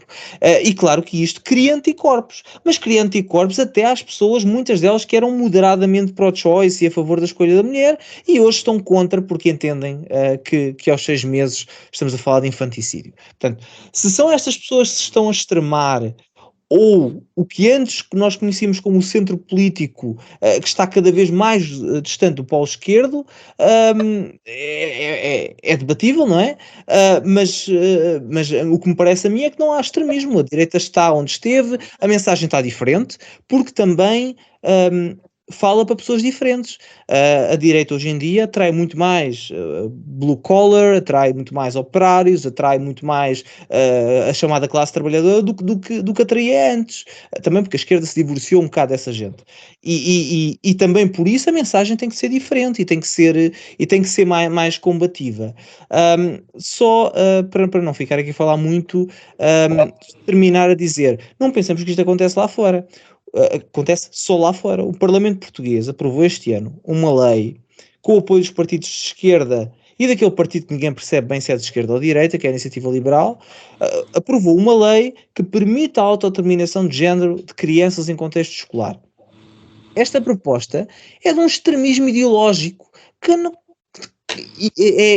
é difícil ir bem, eu não quero dar ideias, mas é muito mais do que nós pensávamos que o Parlamento podia ir. Dar autodeterminação a crianças para escolherem o género com que se querem identificar. Isto há 10 anos tinha sido rejeitado até pelo Bloco de Esquerda, mas hoje é uma posição maioritária da esquerda, a portuguesa, a europeia, mundial. Portanto... É radical, diria. Nesse extremar polos, não é? Eu acredito que há um polo que se está a extremar e o outro parece que está cada vez mais distante, porque está. Afonso, eu vou pegar nesta questão do Gonçalo, que é muito interessante, ou seja, tu trouxeste o tema da polarização. Achas que essa polarização existe no sentido de que cada um dos lados radicalizou para o seu, ou, como eu também introduzi um bocadinho na questão inicial, tem a ver com a esquerda radicalizou, empurrada por governos e instituições, empurrada para certas posições, empurrada para certas opiniões absolutamente escabrosas, e a direita teve o seu papel reacionário, ou reativo, digamos assim, ou há mesmo um extremar de ambas as partes. E já agora aproveito para colocar uma questão que me surgiu agora, e também relacionado com esta parte, esta boca que o Gonçalo mandou à Iniciativa Liberal. Porque é que acreditar que um homem pode ser mulher é ser de esquerda? O que é que uma coisa tem a ver com a outra? Olha, eu queria dizer que o Gonçalo não está assim tão sozinho naquela posição. Foi precisamente aquilo que eu referi há um bocado, que é, houve um dos lados que há muito saiu daquilo que é aceitável, e tem a ver com esta extrema esquerda woke, mas que também é marxista, que também é anticristã, se quiserem, e que nós vivemos numa sociedade pós-cristã e, portanto, já não é aqui, enfim, basta olhar para os filmes para ver como é que há 70 anos atrás ou há 60 anos atrás tínhamos grandes epopeias com os filmes de Moisés, etc., que havia ali um certo consenso à volta dos valores cristãos no mundo ocidental, mesmo que não se fosse cristão. Hoje em dia a sociedade já não é. Os cristãos vivem numas catacumbas que se chamam igrejas, vivem a sua moral, ainda é permitida, portanto a Bíblia ainda não foi considerada uma obra enfim, fóbica ou transfóbica. Racista, etc., tudo o que se possa apontar, e será certamente, quer dizer, esse é o caminho, que é um caminho até enfim, que está cada vez mais a acelerar, diria. Mas eu até acho que os conservadores até fizeram um caminho de tentativa de aproximação naquilo que, eu lembro-me, estavas a dizer há um bocado a falar do aborto, eu lembrei-me logo do Papa Bento XVI, que era um Papa supostamente conservador, ortodoxo, na questão dos preservativos, que disse uma coisa elementar, que a Igreja já dizia há bastante tempo, e disse-o ou em Angola ou no Congo, eu acho que foi em Angola, que era o ABC, que era Abstinence, Be Faithful e o Condom, como terceira hipótese. Portanto, como é que um cristão vai dizer que usem o preservativo se primeiro está a falar de não, ser fiel no teu casamento e não vais ter problema nenhum com... E claro que se no limite, não resolvendo a situação, usam um preservativo. E a Igreja sempre teve essa abordagem e foi muito atacada e certamente não por um olhar honesto. Eu acho é que há o perigo de nós nos fartarmos à direita desta possível tolerância dos primeiros tempos e começarmos também a nem sequer querer falar com o outro lado, a não aceitar que a esquerda tem uma opinião sobre a vida que também, enfim, que não estou a falar desta extrema esquerda, mas estou a falar, a certa altura torna-se totalmente intolerante a uma certa direita se quer discutir com a esquerda, e eu acho que existe esse perigo para o futuro. Nós ainda conseguimos estar nos mesmos sistemas e se calhar tinha que ir, não sei, diz-me tu, Gonçalo, que estás na Alemanha, os neonazis talvez tenham ganho algum terreno ou possam vir a ganhar. Lembro-me de me perguntarem, olha, no Linhas Direitas, quando a Meloni ganhou a Itália, se eu estava preocupado com os fascistas, e a minha resposta foi não, porque eles tiveram 1% dos votos e de facto há fascistas, de facto há nazis, e por isso pararem de chamar se calhar nazi ou André Ventura, o Chega, não voto, nunca votei, acho que nunca votarei no Chega, mas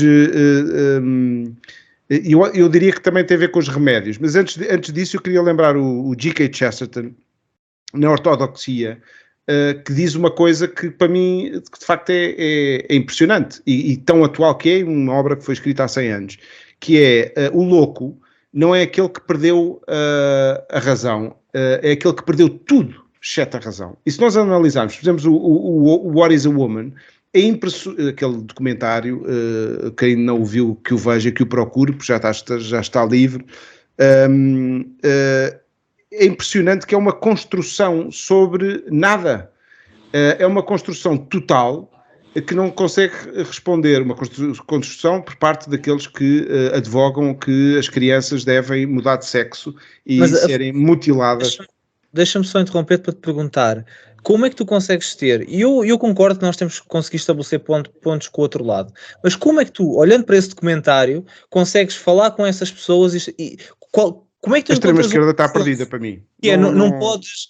Mas não é só a extrema-esquerda, porque, mais uma vez, o Parlamento Português, quando votou essa lei que permite que crianças possam identificar com o género que querem, como é que se consegue ter uma conversa moderada com alguém que acha que isso faz parte da sociedade? Eu não acredito que a maior parte dos deputados do PS que votaram a favor dessa lei sequer tenham pensado sobre o assunto.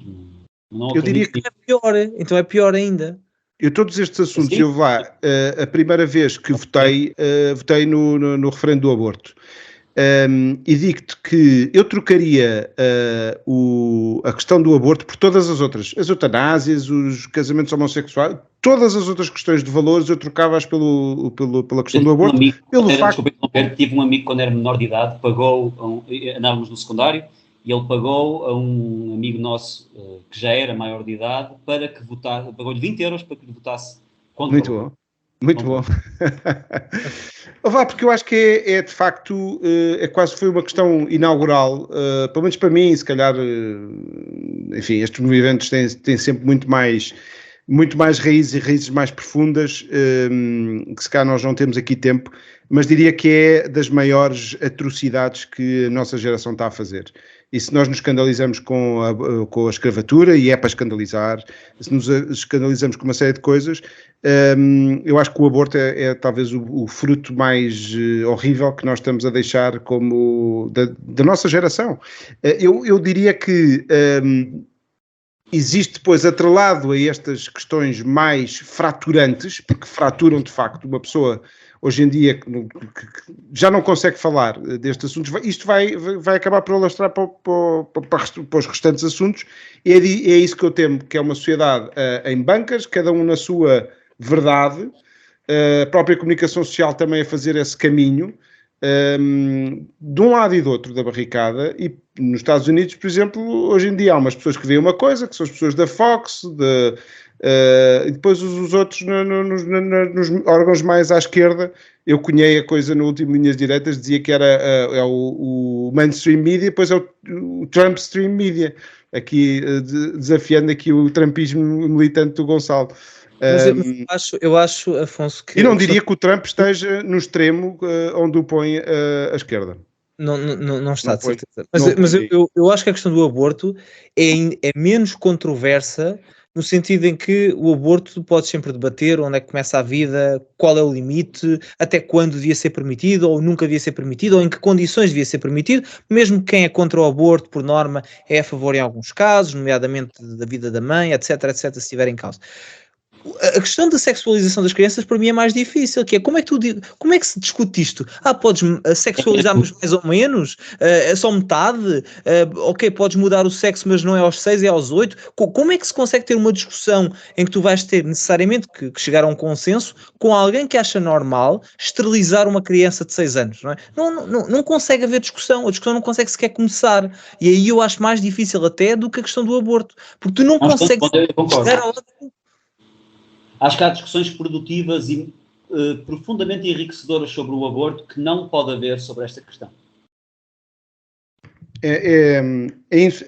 Há questões que são de facto insuportáveis.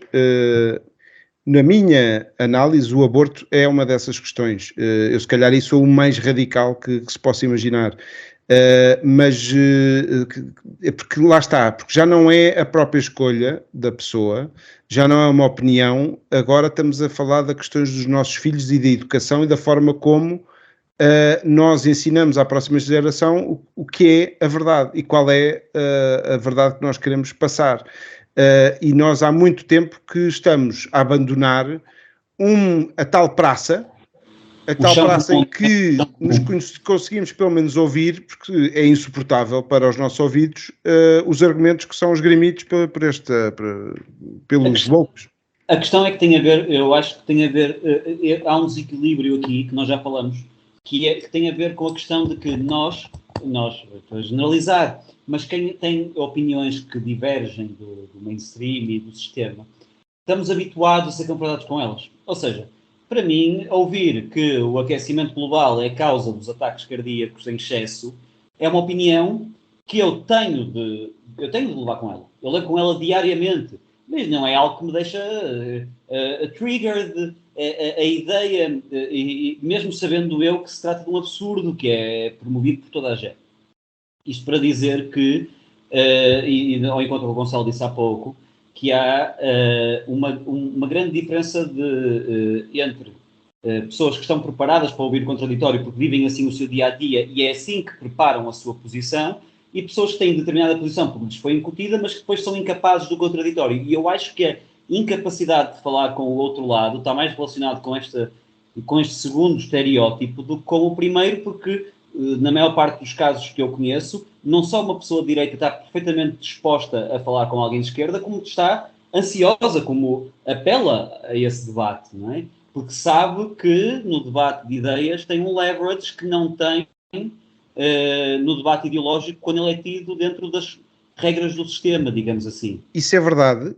Eu talvez, voltando à questão do aborto, não querendo estar a insistir muito nesta, mas foi de facto o tema que eu mais debati com outras pessoas. E aquilo que eu sinto do lado das pessoas que são pró-aborto é que há um desfocar da questão, porque é dolorosa, extremamente dolorosa, mesmo para aquelas pessoas que abortaram. Aliás, ficam efeitos, diria, até de arrependimento, que são incalculáveis, e não estou a julgar de maneira nenhuma. Aliás, aquilo que eu defendo é um perdão para todas as pessoas que cometam esse... Agora, dizer que não é crime matar um ser humano, eu não consigo ir tão longe. E acho que é uma injustiça que fazemos àquele cidadão, futuro cidadão, futuro ser humano. Até nisto a esquerda nos impregnou. O que é esta história do cidadão? Como é que isto me saiu da minha boca? Cidadão. O que importa é que ele vai pagar impostos e por isso vai subir ao mundo. Pela boca morre o peixe, mas de facto há um desfocar das questões, e eu diria que os conservadores que vão ao jogo, que vão para os partidos políticos, eu sou militante do PSD, toda a gente acusa o PSD de não ter uma opinião. A partir do momento em que eu lá estou, está mais um bocadinho mais cristão, ou mais nestas posições, do que era se eu não estivesse lá. E se eu sou um democrata, acho que convido as pessoas que, enfim, eu digo-te, é dos mercados em maior crescimento eleitoral, falando de eleições, e que está muito desorganizado, porque não encontra um sítio onde repousar, não é? Que é, o PSD tem sido completamente fora, a Iniciativa Liberal é um aborto... O Chega é um lugar seguro para os pró-vida. O quê? O Chega é um lugar seguro para os pró-vida. O Chega e tem sido uma das forças do Chega, é precisamente essa, vai buscar os conservadores, chateados com os outros partidos, não encontram solução. O CDS perdeu aí a alma, e portanto eu acho que o que se vai assistir à direita é uma luta entre o CDS, se ainda tiver alguma hipótese, dos católicos, porque eu conheço bem os fóruns católicos aqui de Lisboa, e as pessoas não estão contentes, nem todas votam no Chega, e não estão contentes com a radicalização em relação aos ciganos, em relação aos... Enfim, alguma postura, e também ao facto de ser unipessoal, não é? É o André Ventura e depois uma ou outra pessoa, mas quer dizer, anda tudo muito à volta do André Ventura. Mas eu diria que se o Chega for esperto, vai buscar, como tem sido, vai buscar aos conservadores, e eu sei que o Chega está objetivamente a ir tentar recortar aí nessa área. O CDS perdeu esse exclusivo, e o PSD, se não se virar para aí, vai se tornar na futura esquerda portuguesa, sendo que eu acho que tem sido um dos méritos, se calhar, do Chega, que tornou o pêndulo do espectro político um bocadinho mais à direita.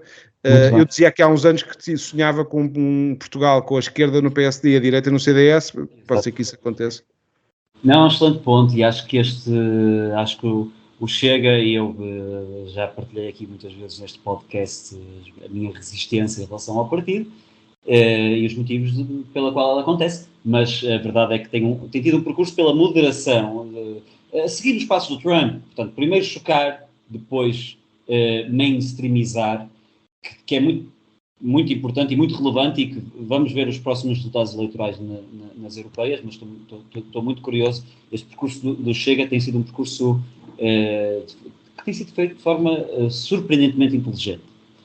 Eu já agora faço só uma comparação. Na altura em que o Trump apareceu com a Hillary Clinton, o que eu dizia era que ninguém dizia que gostava do Trump, nem mesmo os trumpistas iniciais. Não sei se talvez o Gonçalo já se conseguisse sair do armário do trumpismo, mas a comparação que eu fazia era, isto era o mesmo que em Portugal nós temos o Alberto João Jardim com a Edith Estrela. Quer dizer, eu não tinha dúvidas que ia votar no Alberto João Jardim. Se chegar a esse ponto, as pessoas vão ter que escolher um dos lados, e eu espero que não seja pelo lado mais nivelado, mais abaixo, e que seja por uma direita que não, moderada, que não se está a afirmar, e portanto também não está a conseguir captar e não está a conseguir reagir. É verdade. Uma Edith, a Hillary Clinton é uma Edith Estrela, se a Edith Estrela causasse guerras e rebentasse telefones com martelos. Vamos para o último tema. O último tema internacional, e suponho que os meus ouvintes possam estar à espera de ouvir falar do grupo Wagner e da guerra civil russa. Não vai acontecer porque os temas foram definidos antes desse acontecimento e porque nós aqui nos Homens do Fraco somos profissionais e falamos das coisas com algum distanciamento, que é assim que elas se analisam, com frieza, e é isso que nós faremos no seu tempo apropriado. No entanto, hoje trazemos o tema internacional que ocupou a agenda mediática na última semana, e que foi o afundamento do submarino, ou a implosão catastrófica, acho que é o nome técnico, do submarino que levava milionários para visitar os destroços do Titanic. Quem traz este tema é o Gonçalo, e certamente que ele traz muito para dizer sobre isto, mas deixem-me apenas realçar, e faço em jeito de ponto introdutório, o mediatismo deste acontecimento deveu-se exclusivamente a ele, ou há uma razão que justifique, ou seja, sempre que nós temos um único tópico que ocupa toda a agenda mediática de todo o mundo civilizado durante uma semana, os últimos 3 anos ensinaram-nos que nós devemos ter suspeições em relação a isso. O que é que tu achas? Bem, eu não sei se o mundo todo parou para ver o que é que se passava com o submarino, ou se é um problema dos países ricos que se calhar não olham para os seus próprios problemas e focam-se nestas coisas. Não, o caso é muito único, é único, nunca tinha acontecido nada disto, pelo menos que nós saibamos, e de certa maneira a imprensa e as redes sociais exploraram bem a história. Eu julgo que a maioria já conhece, já sabe o que se passou. Uma empresa que faz visitas de submarino ao Titanic, chamada OceanGate, organizou esta visita e que culminou, infelizmente, com a morte de 5 pessoas. Parece que o submarino ainda não estava aprovado por qualquer uma das entidades reguladoras e acabou por implodir menos de 1 hora depois da partida. Esta história tem muitos twists, que nós, pelo menos que eu não vou explorar, porque calculo que ainda que venhamos a saber mais, e que neste momento ainda estamos muito na parte do gossip e clickbait, e eu não queria muito focar nesses twists, se a Marinha Norte-Americana sabia, a Marinha Norte-Americana sabia ou não da explosão. Sabia, Gonçalo, era isso que eu queria que tu esmiuçasses, pô. Pois, eu esta parte vou deixar para depois. Ou se o responsável pelo submarino estava avisado do risco e despediu o tipo que era responsável pela segurança. Fala disso, despediu porquê? Parece que ele tinha alertado para alguns potenciais problemas e entretanto valeu-lhe ir para a rua. Mas mais uma vez, isto ainda é muito gossip e muito clickbait, e eu queria focar nas duas coisas que podemos dizer desde já. O primeiro cenário que nos apareceu foi de que os tripulantes podiam estar sem comunicação no submarino, presos eventualmente em algum lado, com um limite de oxigênio que poderia levar a que morressem asfixiados. E esta, se não é a pior forma que eu imagino de morrer, deve andar lá perto, estar fechado com 5 pessoas em pânico durante horas num compartimento minúsculo no fundo do mar. 5 homens, não havia uma gaja. Ainda por cima, festa da Mangueira, sem conseguir comunicar com o exterior e ver o oxigênio desaparecer. Isto deve ser a pior coisa, isto deve ser um inferno. Eu não consigo perspectivar nada pior que isto. E com este cenário em cima da mesa, ouviram-se comentários que me fazem perder muito o respeito pela humanidade, desde dizer que era bem feito, porque dos 5 tripulantes, 4 são milionários e pagaram para ali estar, portanto, os milionários merecem morrer em agonia. Quem é o puto? É o filho do outro? Eu calculo que seja o piloto do submarino. Eu não estou certo que seja parte desse grupo de milionários. Ouviu-se muita relativização e o whataboutismo, não é? E no Mediterrâneo também morre muita gente, como se devêssemos celebrar aquelas mortes. E isto dito e escrito com uma dose de malvadez, perdão, estou-me a embrulhar todo, com uma dose de malvadez e filha da putice que até assusta pensar que partilhamos a sociedade com aquelas pessoas. E o segundo ponto que sabemos é que o CEO da empresa do submarino, da OceanGate, disse recentemente que não contratava homens brancos de meia idade porque não são inspiracionais e que são os que estão para serem contratados são na maioria ex-militares e ele não queria nada disso. Nós não sabemos se quem fez o design do submarino foi uma mulher transgênero de 20 anos. Não sabemos sequer se esse foi o problema. Mas devíamos começar a preocupar-nos quando as empresas nos dizem que vão contratar pessoas para posições desta natureza, posições que são responsáveis por vidas e são responsáveis pela nossa segurança, não pela sua qualificação, mas por diversidade. Eu francamente não quero saber da diversidade do piloto de avião em que vou embarcar ou da preferência sexual do designer da aeronave. Eu quero é chegar ao fim inteiro de preferência. E acho que não devíamos aceitar com leviandade um discurso que já está implementado forte e feio, não é? Em que as empresas nos dizem que o foco delas é a diversidade. Se for para desenhar ténis, ninguém quer saber, não é? Se é feito por um não, por acaso querem. Os podem ser... estavas a falar em desenhar. Eu ia dizer que para os fazer têm que ser miúdos filipinos. Não podem ser europeus. Sim, europeus não, mas para desenhar, que sinceramente quero que se lixe. Agora, eu não quero diversidade na hora de construir pontos ou fazer escolas e preocupa-me que vários CEOs venham e digam isso à boca cheia, como se fosse uma razão para terem orgulho, e depois, mais uma vez, nós não sabemos se o que aconteceu deriva disso ou não, mas dá um péssimo aspecto alguém dizer que eu vou contratar pessoas com base na cor da pele e na idade e essas coisas todas. Eu também não acho que é o melhor. Eu não estou em condições, ninguém está em condições, ninguém está. Nós não estamos, enquanto comentadores, de dizer que houve uma relação direta, mas, de facto, o áudio tem o CEO a dizer que homens brancos de 50 anos não inspiram é preocupante. Se calhar o problema foi mandarem pessoas que inspiravam. Se calhar se mandassem pessoas que não inspiravam nem expiravam, não tinham morrido afogados. Piadas sobre submarinos têm sido comuns. Na última semana eu decidi juntar-me. E já agora, antes de introduzir o Afonso à conversa, que quero muito falar sobre isto, mas estavas a falar das piadas acerca do assunto. Não achaste piada ao Festival de Memes? Eu achei, eu partilhei. Eu sou super a favor de todo o tipo de humor, inclusive o humor mais negro.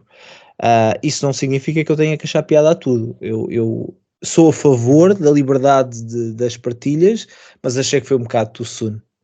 Achei que foi um bocado cedo. Agora que já sabemos que eles já morreram, pá, tudo bem, mas na altura, com aquela iminência de eventualmente os encontrar, não encontrar, morrerem asfixiados, achei que foi um bocado too soon. Mas mais uma vez, eu sou um fervoroso defensor da liberdade de expressão, por isso que façam muitos memes, mas pronto, eu não achei assim muita piada, confesso.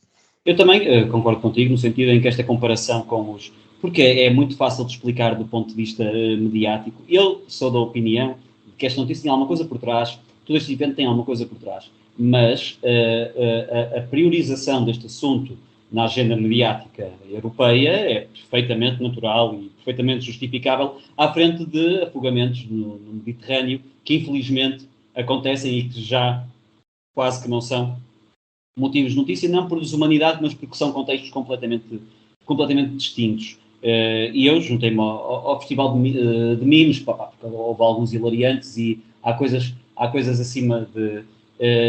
eu gosto do fenómeno orgânico dos memes, acho que dá para o mal e dá para o bem, mas acho que sobretudo é uma contracultura muito interessante que eu valorizo bastante e que está acima da agenda mediática e contra a agenda mediática. Eu aprecio muito isso.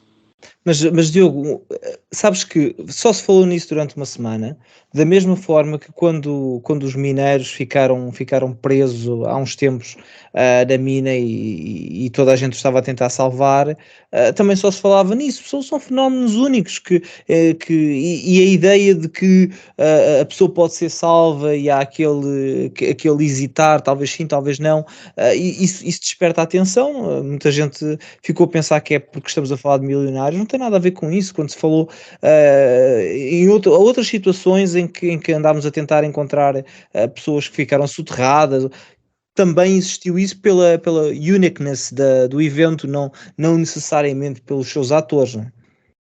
Sem dúvida. Tivemos a história também na Amazónia, daqueles 4 miúdos que sobreviveram e foi uma história, ao contrário, foi inspiradora, não é? Então, Afonso, o que é que te apraz dizer sobre este assunto, dentro das informações que temos para já, que nós sabemos não serem as totais, de um ponto de vista político e social, como é que tu observaste o desaparecimento do submarino? Olha, antes de mais, acho que de facto, too soon, concordo com o Gonçalo, na questão das piadas.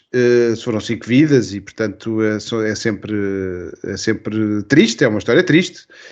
Acho que foi de facto notícia. Afonso, pior fez o gajo cujo padrasto estava lá dentro e foi ao concerto dos Blink-182. Essa parte eu acompanhei. Ainda por cima podia ver os Blink-182, quer dizer, se fosse um concerto não deve ser agora essa porcaria. Não, se é notícia ou não é notícia, de facto falou-se muito a coisa que mais se ouviu foi isto é para esconder a questão do Hunter Biden que está aqui a arder e, portanto, há aqui uma manipulação nos casos mais de maiores teorias da conspiração, ou pelo menos um aproveitamento, talvez, não me escandaliza, mas eu acho que de facto tem todos os condimentos para ser notícia e até pelo facto de haver a esperança que estivessem vivas aquelas pessoas. Mesmo que a Marinha soubesse e que o Cameron, que era o James Cameron do Titanic, também deu uma entrevista a dizer que era óbvio que aquilo tinha rebentado, que tinha implodido, isto era o realizador do Titanic. Ele foi 11 vezes lá abaixo. 30 e tal. 30 e tal, tinha lido 11. 11 vezes 3. Houve lá. E pronto, e foi este chorrilho todo de uma sociedade que está um bocado também à procura das notícias do homem que mordeu o cão, não é? Eu acho que isso é um dos efeitos. Mas o Titanic é um traço icónico da nossa sociedade. É um tema que as pessoas procuram e gostam e interessam-se. A empatia com as vítimas é outra questão, ou seja, são ocidentais como nós, tal como os refugiados da Ucrânia, nós criámos maior empatia porque de facto nós olhávamos para eles, são mais loirinhos, mas mais ou menos víamos e não criamos essa empatia, e mal, com os refugiados que vêm, e foram 600 pessoas que morreram há uma semana e meia no Mediterrâneo, ali ao largo da Grécia. 50 mil pessoas morreram já nos mares no Mediterrâneo, pessoas a fugir de uma vida miserável à procura de outra vida miserável, mas num sítio mais, onde pelo menos têm a possibilidade de conseguir sair enfim, da situação em questão, seja ela qual for. E eu gostava que houvesse mais notícias sobre isso, com certeza que achava. Mas depois também a incerteza sobre o desfecho é outra questão que explica esta notícia. Quando implodiu, pronto, acabou-se a notícia, e as pessoas ficaram mais descansadas, porque ao menos foi um fim rápido. E depois, quer dizer, estamos todos à procura desta, enfim, de histórias que marquem pelo lado positivo. Esta podia ter alguns condimentos, não sei. Depois é um bocadinho, quer dizer, a agenda mediática há várias correntes a puxar os assuntos, os mais diversos assuntos, e às vezes é injusto que se fale muito de um assunto como este, foi uma desgraça de 5 pessoas, naqueles dias, quantas pessoas é que não morreram também em desastres de carro, não sei. Mas eu diria, para interromper-te, Afonso, para fazer só, para reforçar o ponto que grande parte da resistência a esta notícia ou da desconfiança de que esta notícia tem alguma coisa por trás também se prende com nós sabermos que aquilo que ocupa o mediatismo nos últimos anos em todo o mundo é naturalmente coordenado, não é? Digamos assim, portanto, nós tivemos 2 anos de agenda mediática cheia de Covid e isso não foram apenas os jornalistas a querer vender, isso foi algo que foi devidamente incutido e plantado em todo o mundo, nos fantoches do costume. E outra coisa que quero confrontar também é com esta questão de o interesse pelo desastre do Titanic não poder corresponder necessariamente à empatia humana, na medida em que há muita gente que vai, por exemplo, a Auschwitz tirar selfies muito sorridentes. Sim, verdade.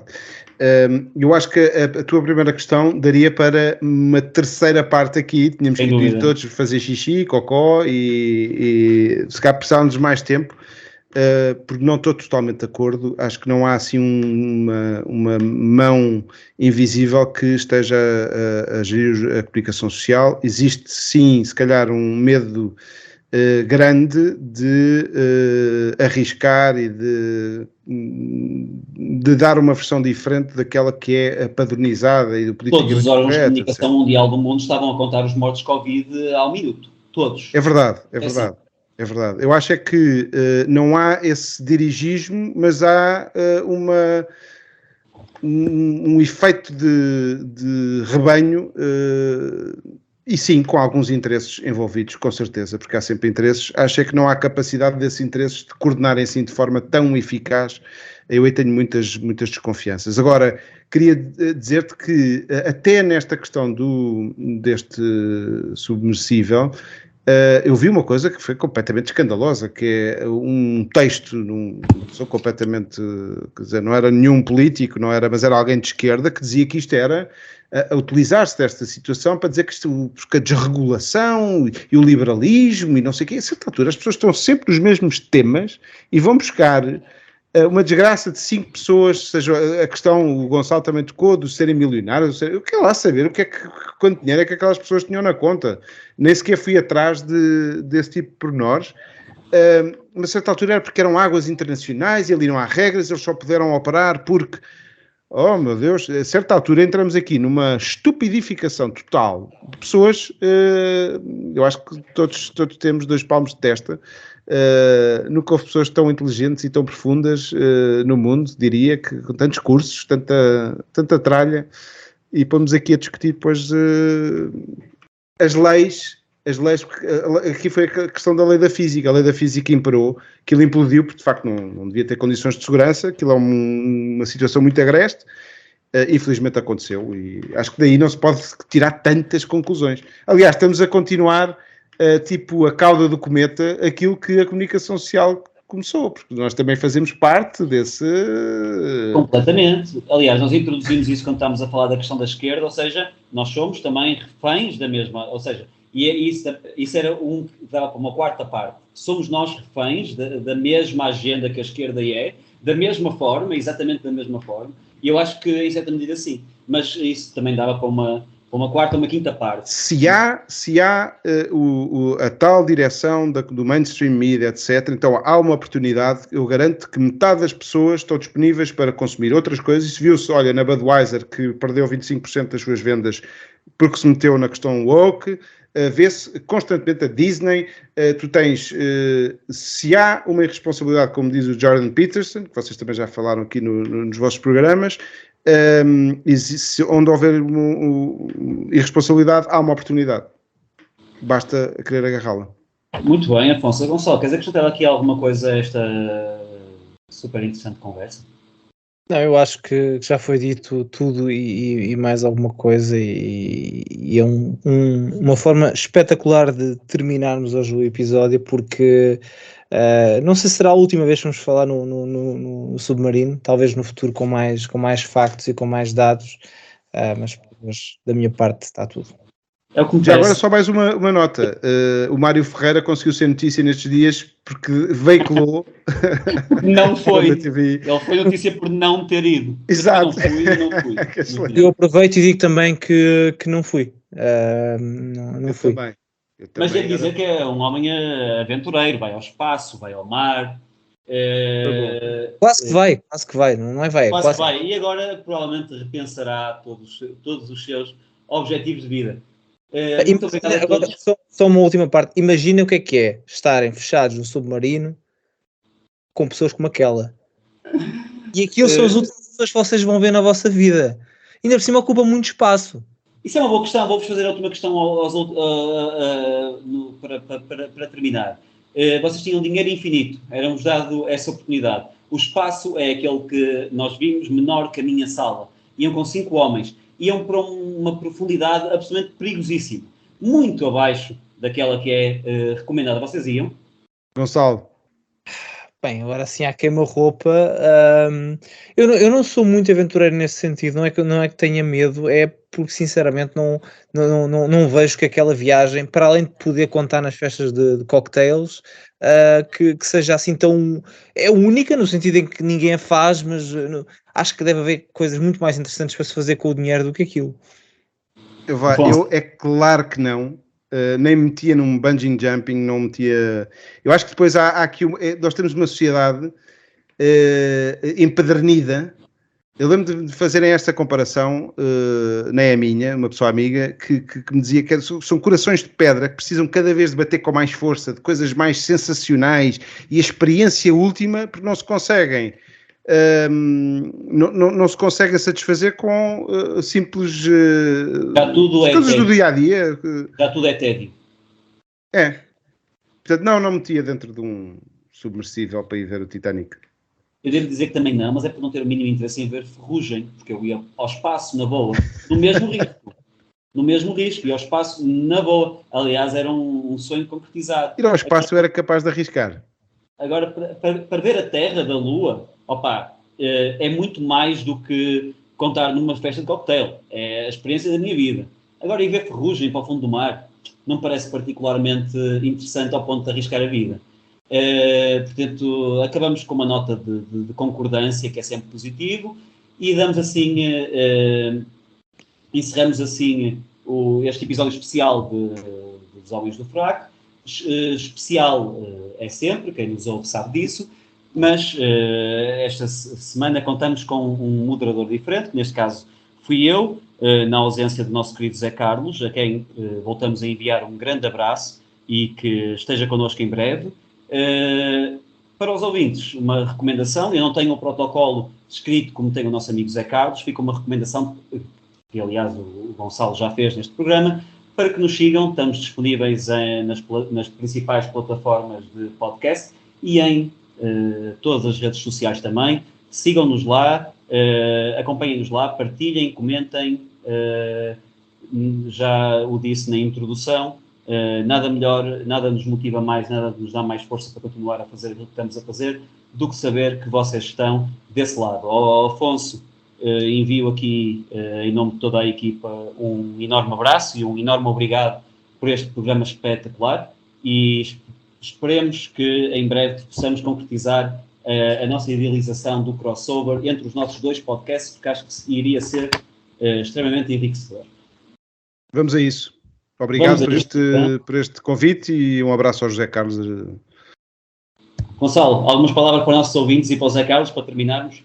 Bem, para o Zé Carlos, a dizer que nós sentimos muita falta dele e que estamos à espera que ele fique forte e rijo para se juntar a nós, aos nossos ouvintes.